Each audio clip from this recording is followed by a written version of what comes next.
Can you adopt my son, sir? A billionaire's life changes over lunch. The silver cutlery chimed gently against the bone-white plates. Wine sparkled in crystal glasses like stained glass caught in sunlight.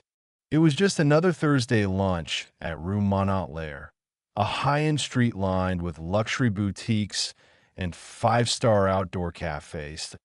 At the corner table sat Julian Cross, dressed in a sharp navy blue Italian suit. He was the picture of precision and power. His risotto sat untouched, slowly growing cold. His hands were steepled in front of him, his chiseled face unreadable. Deadlines, numbers, acquisitions.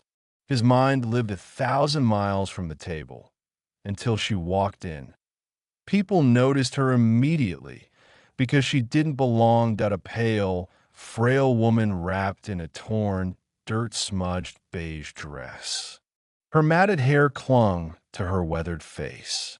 Cradled in her arms was a small black infant boy, 6 to 8 months old, nestled against her chest like a fragile bundle of hope. She didn't beg. She didn't plead. She didn't hold out her hand. She walked straight to Julian's table, ignoring the whispers, the sideways glances, the maitre d' rushing forward. Too late. Standing in front of the billionaire, she whispered, "Can you adopt my son, sir?" Julian looked up, expression still as marble, but his eyes locked onto hers. The woman straightened as much as her fragile frame would allow. Her arms tightened around the child. "I'm not here for money," she said quickly, "and I'm not here to make a scene." The waiter moved to intervene, but Julian raised a single hand. The man froze. Silence blanketed the patio. "My name is Rachel," she continued. "I found him in a crate behind a grocery store 6 months ago. No note, no name, just a tiny cry in the cold." Her voice cracked. "I named him Miles. He hasn't said his first word yet, but he smiles even when we have nothing." Julian remained silent, still, but his eyes never left the baby. Rachel swallowed hard, her voice trembling. "I am sick, really sick. The clinic says I don't have long. I can feel it. My body's giving up. But he shouldn't pay for that. He doesn't deserve to die on the street because I chose to save him." She stepped closer. The baby shifted, and Rachel gently readjusted him. "I saw your interview. You once said you wanted a family before your fiancé, before the accident. I thought maybe that heart is still in there somewhere." She reached into her pocket, hand shaking, and dabbed a cloth gently on Miles's cheek. Still, Julian didn't speak. But then, Miles reached toward him, tiny fingers brushing his tailored cuff. Trusting, opened out a breath escaped Julian's lips. "No one noticed but him," Rachel whispered. Her knees wobbled beneath her. "I have nothing left, but I gave him love. I just need someone to give him a chance. Please." Tears welled in her eyes, but she refused to let them fall. She wouldn't cry here, not in front of strangers who saw her as less than nothing. Then, a chair shifted. Julian stood. The waiter stirred, but Julian ignored him. Slowly, he extended a hand, not to Rachel, but to the child. His palm rested gently on the baby's back. Miles looked up at him with wide, solemn eyes. Curious, calm, unafraid. "You raised him?"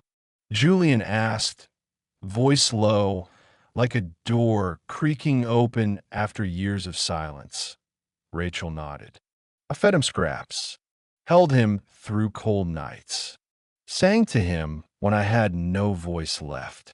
He's not mine by blood, but he's mine in every other way."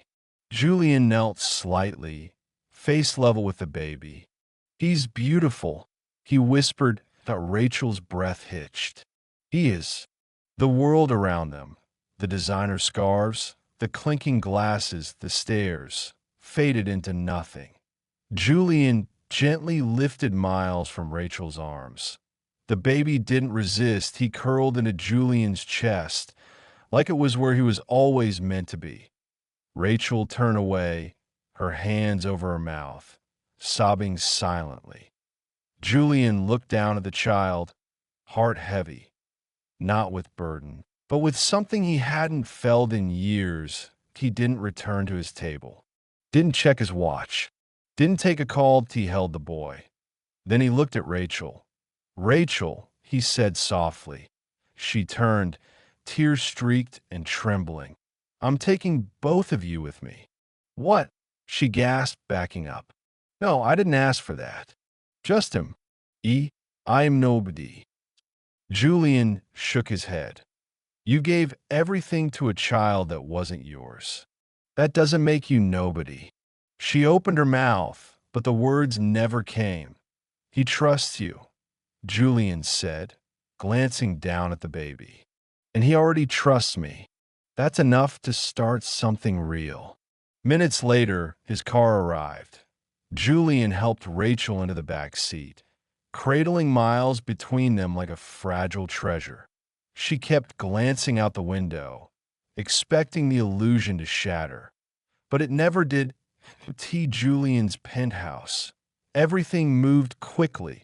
Blankets, hot soup, a nurse, new clothes. Miles was cleaned, warmed, fed. Rachel was given a bath, fresh pajamas, and a real bed for the first time in years that night. Julian stood in the hallway.